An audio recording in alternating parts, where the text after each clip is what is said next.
Assalamualaikum warahmatullahi wabarakatuh. Nah, kembali lagi dengan saya di Kitchen dengan NIM A1C3180002. Di sini saya mahasiswa Pendidikan Fisika Universitas Jambi angkatan 2018. Oke, di sini saya akan membahas tentang potensial penghalang, di mana untuk potensial penghalang ini merupakan penerapan dari rumus Schrödinger yang sudah kita bahas tadi. Nah, untuk yang pertama, untuk potensial penghalang. Nah, sebelum kita masuk dulu, untuk penerapan dari Schrödinger itu, salah satunya itu potensial penghalang, tapi ada juga itu sumur penghalang, dan satu lagi osilator harmonik sederhana. Nah, kita masuk untuk slide pertama. Nah, untuk slide pertama itu kita bisa lihat kalau dicontohkan kalau terdapat gambar seperti ini. Nah, di mana gambar ini ada yang di batas X sama dengan 0 dan X sama dengan L. Dan yang di tengah-tengah ini merupakan P0-nya. Nah, rumus dari Schrödinger yang didapatkan kemarin yaitu turunan kedua dari C terhadap X ditambah 2M per H bar dikurang E dikurang potensial terhadap X dalam kurung C sama dengan 0. Nah, misalnya ini terdapat beberapa kemungkinan. Ini untuk potensial terhadap X misalnya 0, yang X lebih kecil dari 0 berarti yang di sekitar sini. Dan yang kedua itu V0, yaitu di sekitar bagian sini, yaitu antara 0 dan L. Nah, yang ketiga itu X lebih besar dari L, di mana itu 0 juga untuk fx-nya.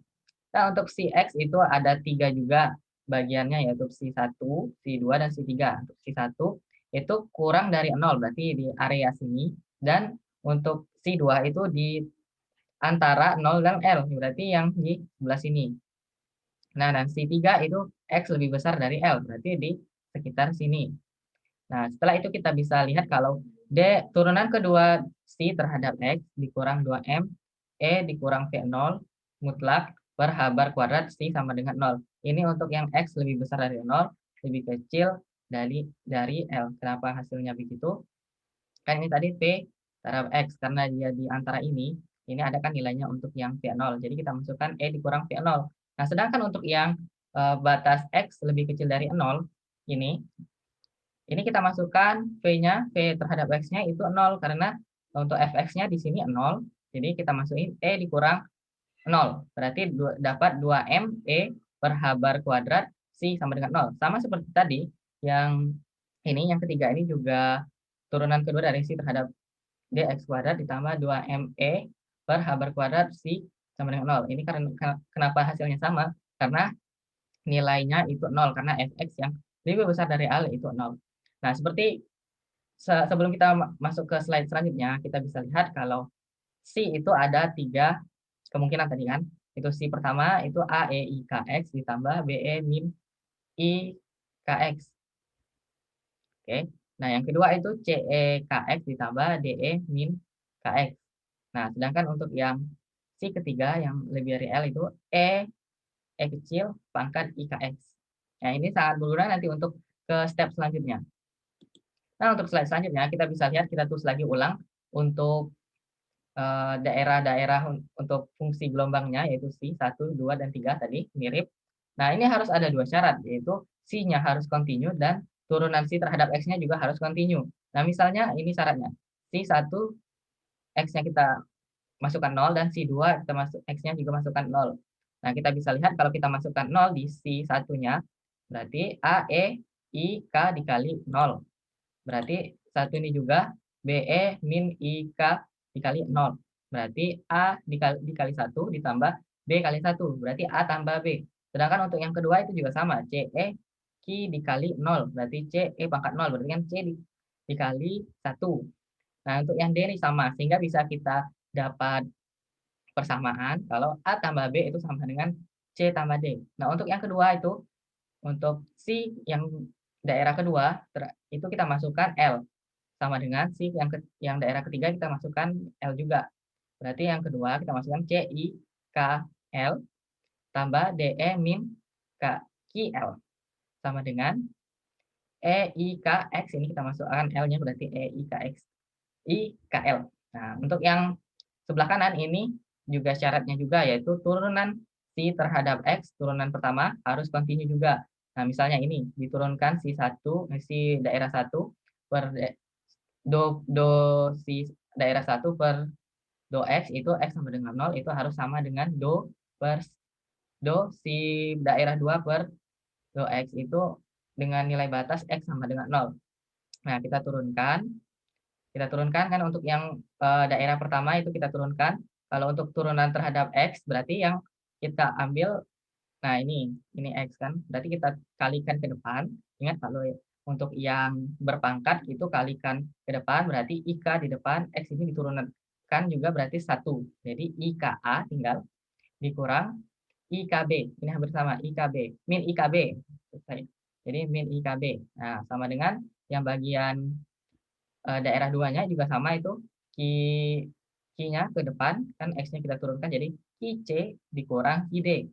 Nah, untuk yang kedua itu juga sama, berarti untuk daerah yang kedua, untuk yang daerah kedua ini bedanya itu X sama dengan L, dan juga daerah 3 ini sama dengan X sama dengan L juga. Jadi bisa kita dapatkan QCE QL, pangkat QL dikurang QDE pangkat min QL sama dengan IK pangkat IKL. Ya, untuk step selanjutnya, untuk hasil yang tadi kita bisa dapatkan, yang mana tadi? Nah, ini nih, KCEKL ini tadi, sama dengan ini, kita tambahkan dan kurangkan dengan yang bagian ini nih.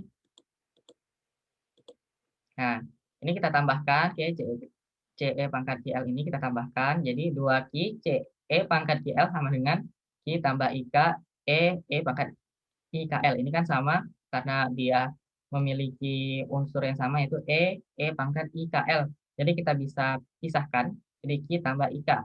Sedangkan untuk yang ini kita juga bisa pisahkan, jadi 2Q DE min KL sama dengan Q min IK dalam kurung IKL. Nah, kita tadi dapat juga sebuah persamaan itu A tambah B sama dengan C tambah D. Nah, untuk yang persamaan ini kan ada bernilai C dan juga bernilai D. Berarti kita pindahkan. Berarti C itu sama dengan berapa? Kan ini jadi dibagi pindah ke sini kan. Kalau yang D itu juga sama pindah ke sini. Dan kita sederhanakan. Jadi kita dapatkan nilai A tambah B sama dengan pangkat IKL. Dalam kurung setengah pangkat min QL ditambah pangkat QL tambah IK per 2Q dalam kurung pangkat min QL dikurang pangkat QL dalam kurung. Nah, kita bisa lihat ini ada suatu sifat di mana sin hiperbolik X itu sama dengan pangkat X dikurang pangkat min X per 2. Ini kita bisa tengok kan. Ini juga. Nah, ini kalau kita tengok yang persamaan pertama ini setengah min QL ditambah KL. Ini hampir sama dengan yang ini.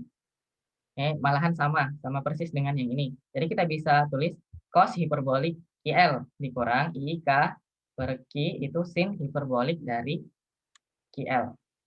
Nah, ini kita simpan dulu. Terus kita cari untuk persamaan yang A dikurang B. Nah, itu kita bisa tulis sama dengan min I Q per K C ditambah I Q per K D. Nah, kita masukkan lagi. Sama seperti yang tadi. Kita itu dulu pakai persamaan yang ini kita pisahkan tadi kan. Jadi A min B sama dengan I pangkat IKL dikali setengah min QL ditambah pangkat QL tambah I Q per 2K dalam kurung pangkat QL dikurang pangkat min QL. Nah, di sini kita bagi terhadap A untuk masing-masing persamaan yang sebelah kiri dan sebelah kanan. Berarti A bagi A sama dengan 1 dikurang B dibagi A. Dan ini kan karena kali kita bisa dikedepankan dibagi per A. Ini dibagi A.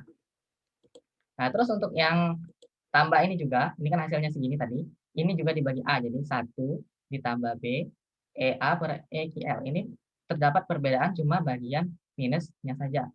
Sama ya, setidaknya hampir sama untuk ini, cuma dibalik aja ya, bagian ini sama yang kurang dengan tambah. Tuh. Nah, ini kita sudah dapat satu yang tambah untuk persamaan yang ditambah dan untuk persamaan yang dikurang. Nah, ini kita tambahkan terlebih dahulu. Nah, kalau kita tambahkan, jadi berapa ini? Jadi kita bisa tambahkan, ini kan habis. Ini kan habis. Ini habis. Sehingga kita bisa tulis E per A sama dengan E min KL 2. Ini kenapa 2? Ini tadi kan 1 ditambah 1, jadi 2 nanti. Nah, sedangkan yang ini B per A ini habis nanti, sedangkan yang E per A ini juga ditambah jadi 2 juga. Nah, terus per 2 cos H QL. Ini kan karena memiliki cos hiperbolik QL kedua-duanya, jadi 2 cos hiperbolik QL ditambah I Q kuadrat dikurang K kuadrat. Kita samakan penyebutnya, yang ini, yang di depan ini. Jadi, Q kuadrat dikurang K kuadrat QK.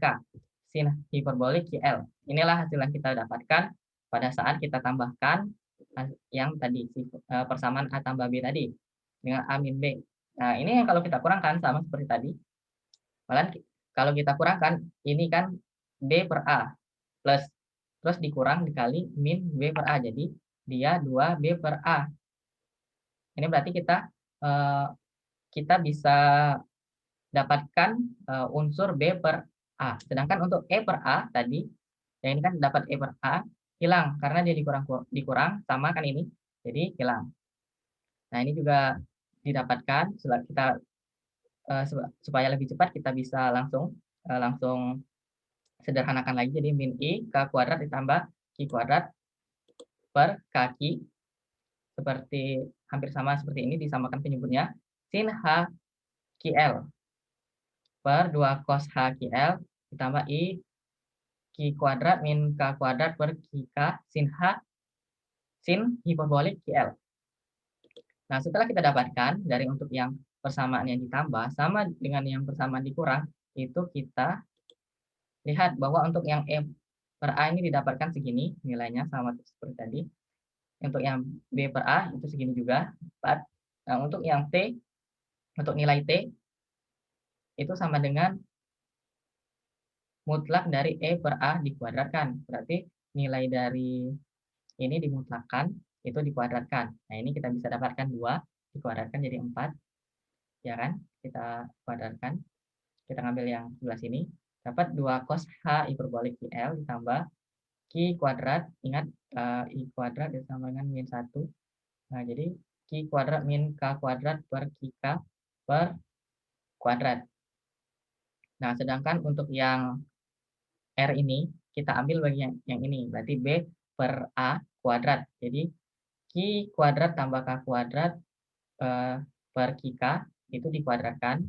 Ini kan dapat min I, jadi kita kuadratkan min I kuadrat. Jadi, min 1 dikali min 1. Jadi, hasilnya 1. Sehingga minnya hilang. Nah, min I-nya hilang. Per, ini sin hiperbolik, kita kuadratkan QL. Kita kuadratkan QL per 4 cos hiperbolik kuadrat per QL ditambah Q kuadrat min K kuadrat per 2 QK. Sama dengan sin hiperbolik kuadrat QL.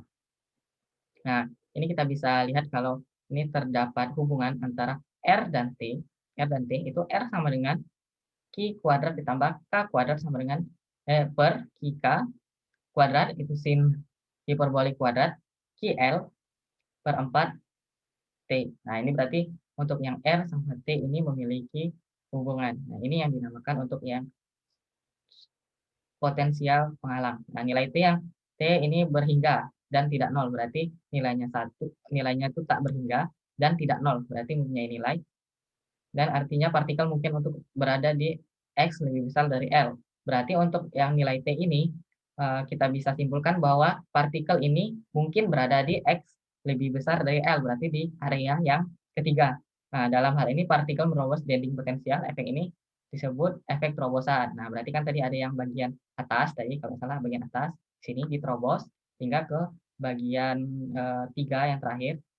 Nah, untuk ini partikel yang merobos dinding potensial ini dinamakan efek terobosan. Oke, teman-teman, terima kasih untuk waktunya. Saya rasa sudah cukup untuk pembahasan tentang penerapan efek rumus Schrödinger yang kita pelajari kemarin. Tapi dalam hal ini saya bisa menjelaskan tentang potensial penghalang yang lainnya next time untuk penjelasan seperti sumur, potensial, dan osilator harmonik. Saya rasa untuk materi ini sudah cukup. Saya akhiri. Wassalamualaikum warahmatullahi wabarakatuh.